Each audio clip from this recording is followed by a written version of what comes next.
Have you ever wondered if the biggest names in tech and finance are, quietly shaping our world leaders? It's a fascinating question, isn't it? Like, how much power do they really wield behind the scenes? Exactly. Today, we're taking a deep dive into that, focusing on the fascinating and sometimes unsettling question of whether billionaires, often called oligarchs, are effectively buying America's presidents. Our mission here is to unpack the evidence, try to weigh both sides, and understand the subtle and maybe not so subtle ways influence works in modern politics. And for this deep dive, we've really sifted through quite a bit. We're talking journalistic investigations from places like The Guardian and Perfect Union. Right. We've looked at factual data from Bloomberg, Wikipedia for the numbers, and even sorted through some of the, let's say, wilder claims you see floating around on social media. Just get the full picture. Okay, good.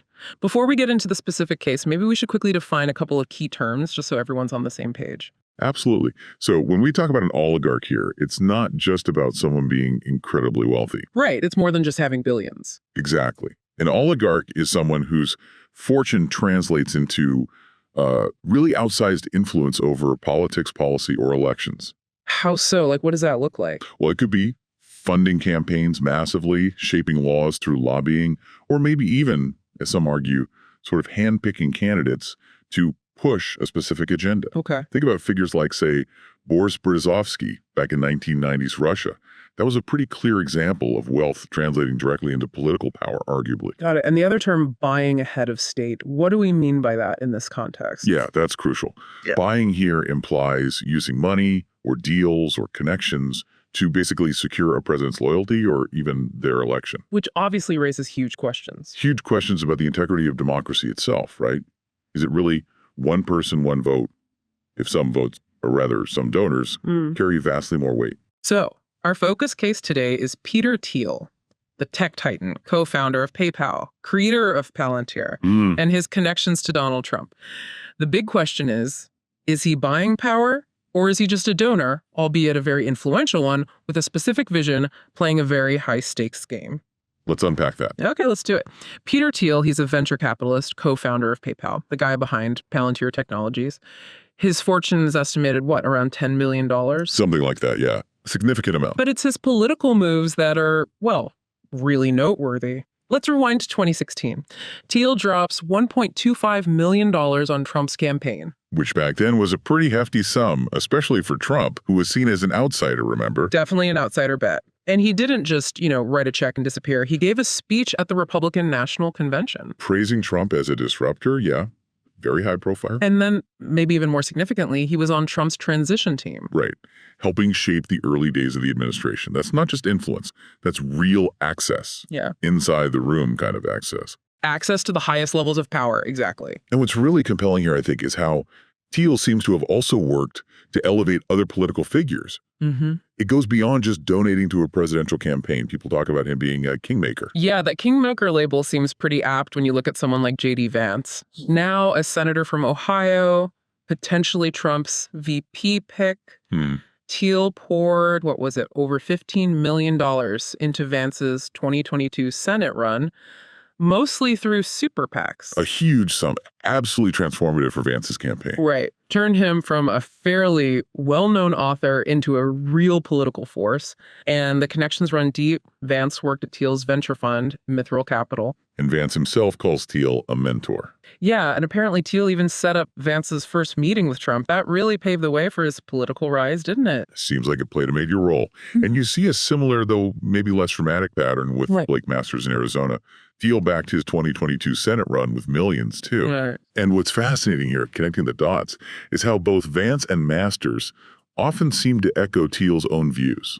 Like what specifically? Well, things like pushing for less regulation, a real skepticism of globalism, and in some instances, even voicing doubts about election integrity.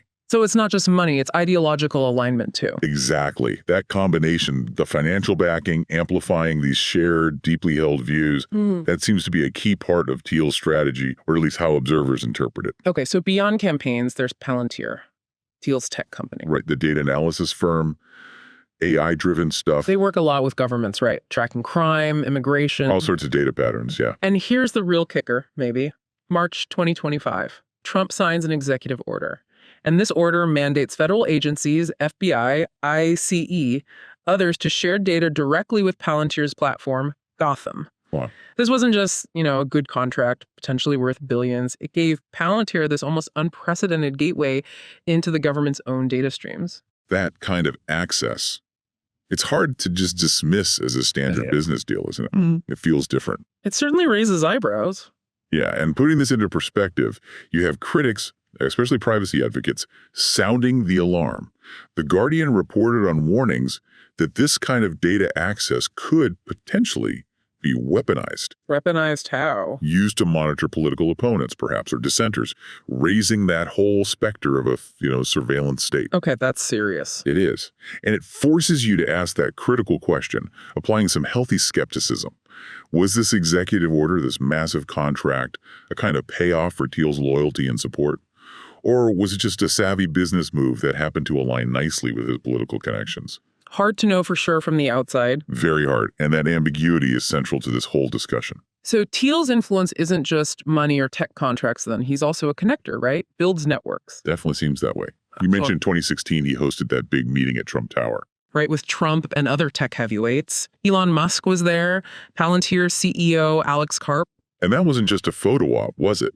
Reports suggest it genuinely shaped Trump's early thinking on tech policy. Things like deregulation of government contracts. Exactly. And look at David Sachs now, another Thiel protege. He's serving as Trump's, quote, AI and crypto czar in 2025. Which sounds informal, but potentially very influential. Highly influential, you'd assume. And Sachs, much like Vance, seems to share Thiel's vision of dismantling what they see as bloated progressive institutions. And this connects back to Thiel's own ideology, which is, pretty striking, especially for a tech billionaire. You're talking about the 2009 essay. Yeah, the one for the Cato Institute, where he wrote, and this is a direct quote, "I no longer believe that freedom and democracy are compatible." It's a provocative statement, to say the least. He argued that things like welfare programs and expanded voting rights, and he specifically mentioned women and minorities, had undermined capitalism. Right. And that's really the core tension here, isn't it? Well, when you have someone with such explicitly anti-democratic views, maybe wielding this kind of financial and network power, it raises a fundamental question. Which is he just backing ideas he truly believes in, exercising his right to political speech, albeit on a massive scale? Or is this a deliberate strategic attempt to buy power and reshape America's entire system to fit that ideology? That line seems incredibly blurry. It's constantly blurry when you're looking at the intersection of immense wealth and political power. So, okay, let's try to really weigh the arguments. Does all this add up to buying a president? Okay, let's lay out the case for seeing this as a form of, oligarchic control. Argument one, the money. That $1.25 million in 2016 wasn't just noise. It was a strategic buy on an outsider, and it clearly gave him, or seemed to give him, a direct line to the Trump administration pretty quickly. The access point. Exactly. Then you add his role on the transition team, influencing cabinet picks. That's tangible influence. And then Palantir's massive government contracts, arguably pushed through by Trump's executive order, it really looks like a return on investment, a quid pro quo. For people worried about money in politics, this pattern feels pretty clear. Okay, so money, access, potential policy rewards. Then look at J.D. Vance. Thiel didn't just throw money at him. He mentored him, shaped his ideology, connected him directly to Trump. The kingmaker role again. Yes. And now Vance is a heartbeat away from the presidency. That feels like more than just donating. It feels like building a political legacy through proteges who share your worldview. Cultivating allies in high places. Right. And then you layer on Thiel's stated anti-democracy views, his support for election skeptics, and the power of Palantir's surveillance tech. You could reasonably conclude he's trying to, buy a government that reflects his vision. A vision where maybe his company tracks dissenters? While he backs a president who owes him favors, that integrated dynamic tech, ideology, money, access, that's the kind of power that, frankly, keeps people up at night, gives you pause. Okay. That's a strong case for the oligarchic control perspective. Yeah. But now let's flip the script. We have to apply that healthy skepticism, right? Look at the counter arguments. Absolutely. Let's hear them. First off, political donations. They're illegal, however we feel about them, and they're incredibly common. Thiel's $1.25 million, significant, yes, but honestly, it's pocket change compared to some others. Like who? Well, Elon Musk, reportedly planning $250 million for Trump in 2024.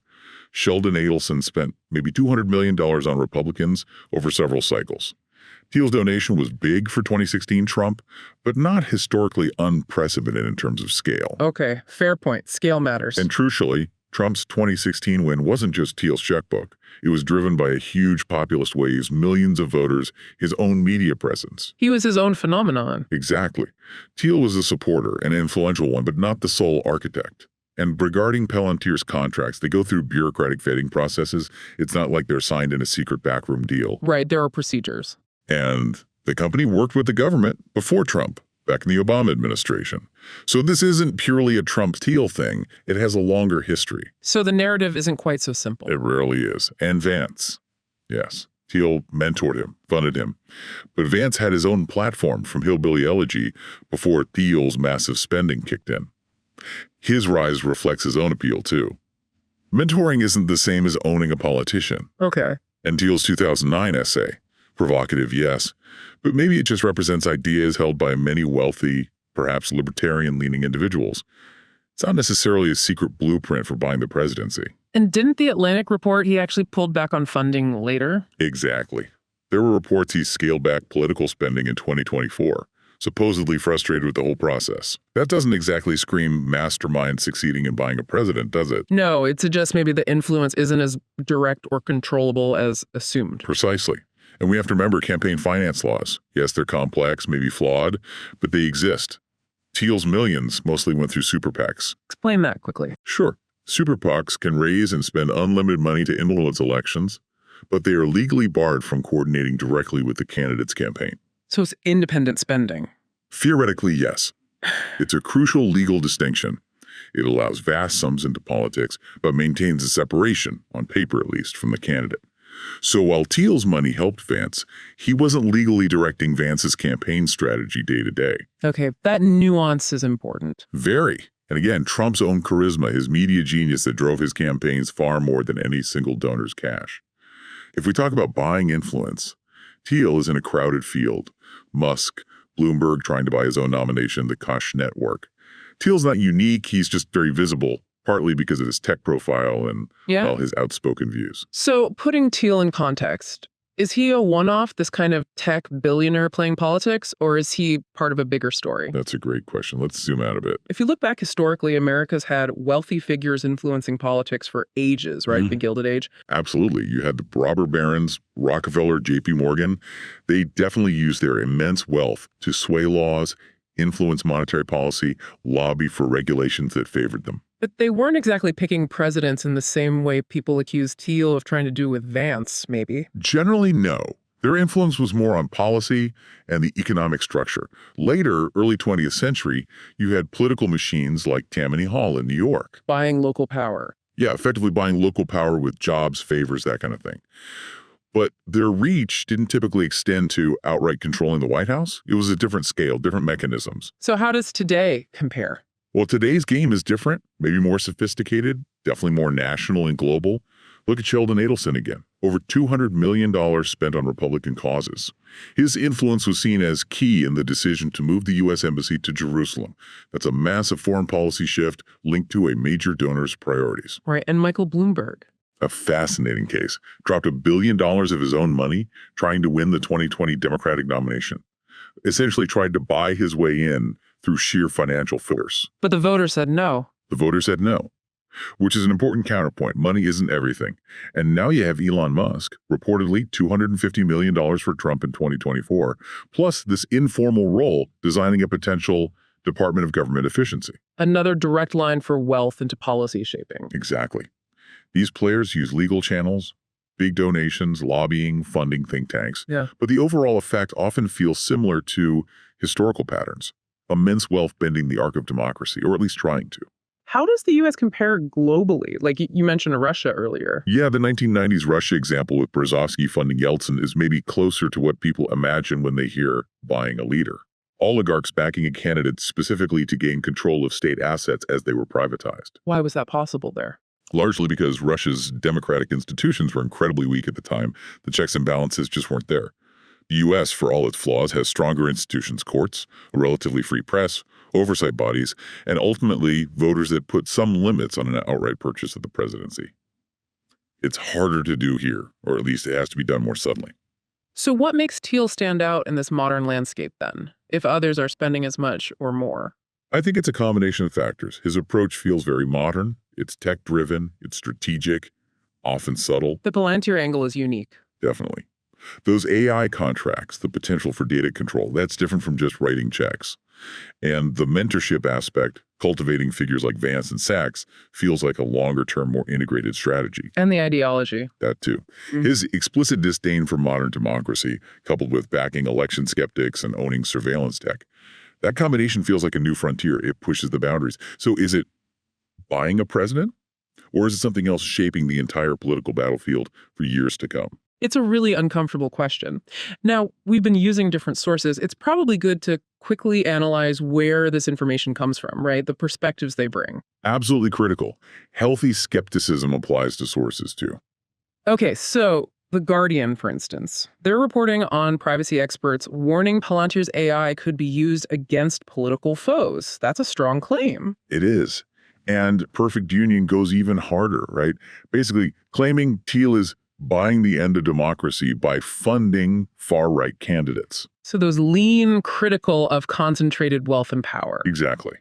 And that perspective might naturally amplify their warnings or shape their interpretation of the facts, which is fine, but we need to be aware of it. Then you have other takes, like The Atlantic. Yeah, The Atlantic offered that interesting counter-narrative we mentioned, that Thiel reportedly got frustrated with politics, maybe pulled back funding in 2024 because his investments weren't yielding the control he wanted. That adds complexity. And what about the more data-focused sources? Right, places like Bloomberg or Wikipedia, they tend to confirm the hard numbers. The $1.25 million donation, the $15 million advance, the existence of Palantir's contracts, they generally stick to the verifiable facts. Which helps cut through some of the hype or speculation? Precisely. It grounds the discussion. And crucially, we have to address the unsubstantiated stuff. We saw ex-posts, social media claims. Oh, really wild stuff. Yeah, like Thiel grooming Vance or bizarre links to Epstein. It's vital to state clearly, none of the credible reporting we looked at provides any evidence for those kinds of claims. They seem to be pure speculation or disinformation. It's separating signal from noise. It's key. No single source definitively proves Thiel is buying Trump in some simple transaction. But taken together, they absolutely demonstrate his serious, complex, and multifaceted influence. Which leads us to ask, how do you, listening to this, discern credible information from all the noise when the political stakes feel so high? Yeah, that brings us to the big so what. Why does any of this matter to you, the listener? I mean, if Thiel, or any billionaire really, can sway a president, shape policy with their checkbook and connections, what does that mean for the rest of us? Right. You could imagine a world where Palantir's AI is tracking citizen data backed by a president who seems indebted to its founder. That's a concerning thought. Or picture a vice president like Vance, whose political career was so heavily shaped by one billionaire's ideology and funding, now just one step away from the Oval Office. It raises questions about whose interests are really being represented, but on the flip side, maybe this is just how democracy works now. Messy, imperfect. Maybe. Wealthy people have always tried to influence politics, and voters do still get the final say at the ballot box, as the Bloomberg example showed. It's not a fully captured system, perhaps. It's a debate, really. It absolutely is, and it prompts an important reflection for you listening. What part of this discussion stands out most to you? Are we, as a society, okay with billionaires having this level of political sway? Or is it time to seriously rethink the rules around money, influence, and technology in our democracy? This isn't just about Thiel or Trump, is it? Not at all. It's about the bigger picture. Who controls the future architecture of our political and economic systems, and how is that power gained and exercised? Okay, so let's try to land this. Circling back to the main question. Is Peter Thiel buying America's presidents? My take. Go for it. Look, Thiel's strategic $1.25 million in 2016, his clear role in Vance's rise, Palantir's huge government contracts, it all adds up to an undeniable level of influence. far beyond your average citizen or even average donor. Hmm. When you add his stated anti-democracy views, his backing of election skeptics, it makes you seriously question his endgame. And Palantir's tech, embedded in federal data systems, that feels like a power grab that could last much longer than any one president. So it's more than just donations. Yeah, I think it is. It feels like strategic, long-term influence building, weaving together money, ideology, tech, and personal connections. It's sophisticated. Okay, but the word buying, is that the right word? That's the hard part. It is, because buying implies a direct transaction control. And I think that's maybe too high a bar here, based on the evidence we have. Why specifically? Well, first, Trump himself. He's his own political force, driven by his base, his brand, his media presence. Can a figure like that truly be bought by $1.25 million? It seems unlikely. Others spent much more, as you said. Exactly. Thiel's spending, while significant, wasn't the biggest. Campaign finance laws, with the super pay separation, muddy the waters of direct control. Palantir's contracts started before Trump and involved bureaucratic processes. And he's not the only billionaire playing this game. Not by a long shot. Musk, Adelson, Bloomberg, the Kochs. It's a field of powerful players trying to exert influence. Thiel's a major one, certainly maybe unique to his methods with tech and ideology, but perhaps not the singular puppet master pulling all the strings. So not buying in a simple sense? Probably not. The truth, I think, is that Thiel's influence is very real, it's significant, and for many people, deeply troubling, given his views and methods. But it's not a straightforward purchase. It's more like It's a high-stakes game of power and influence, one that America has seen in different forms throughout its history, and one will undoubtedly see continue, likely evolving, with new technologies and strategies. So the final question is for you listening. What do you think? Are billionaires like Thiel effectively running the show? Or is this just the messy reality of modern politics? What's one thing from this deep dive that you'll be thinking about differently?